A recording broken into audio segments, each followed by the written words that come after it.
Well, hey, everybody. So it's Pastor Steve and me, Sean, and we are doing Behind the Sermon. Here we are again, Yes. behind the sermon, It's in the another- studio.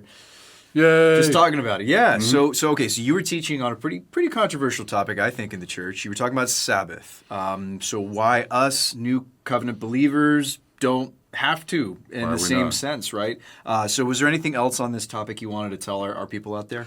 Yeah, I thought people might find it interesting to know. This was hinted at in the sermon, but we used to be Trinity Reformed Baptist Church. And as Trinity Reformed Baptist Church, we were Sabbatarian. Wow. I mean, even like by those Isaiah 58 standards that we saw in the sermon. If you didn't hear the sermon, go look it up. Yes. The Sabbath in Isaiah 58 is very strict and very demanding and very burdensome, I think. So we had that. That was our doctrine.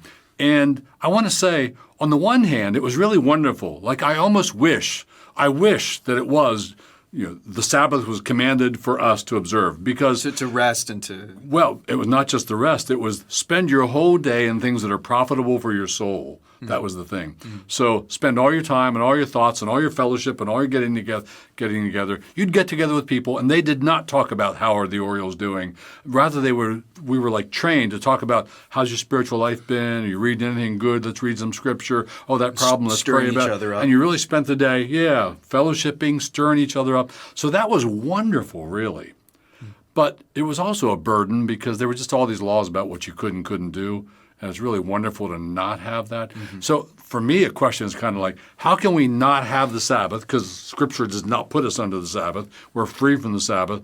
How can we cultivate in the new covenant people of God, a desire that just flows out of the heart for more spiritual life on the Lord's Day, more fellowship, more of the things of God? One part of it is, hint, hint, just a little hint for you here, but the first service starts at, what time does that one start? oh.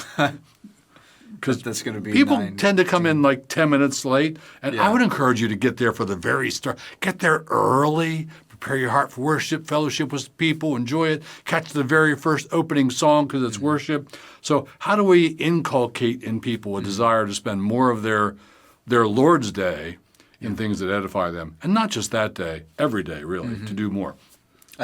Well, I think there's a lot of good interaction in our church between the changeover and services, too. I think that time between the two services, there's a lot of good conversation that seems to happen. There is. I hope more of it is not about the Orioles and more of it is about, maybe the sermon or what are you learning? How's it going in your life? That thing I'm praying for you, how's it going? Hope there's more edifying stuff. But it is to be feared that maybe a whole lot of the time it isn't that. So, Lord, give us more hearts for that. So Absolutely. Yeah. I'll see you, Steve. Thanks, Sean. You're welcome.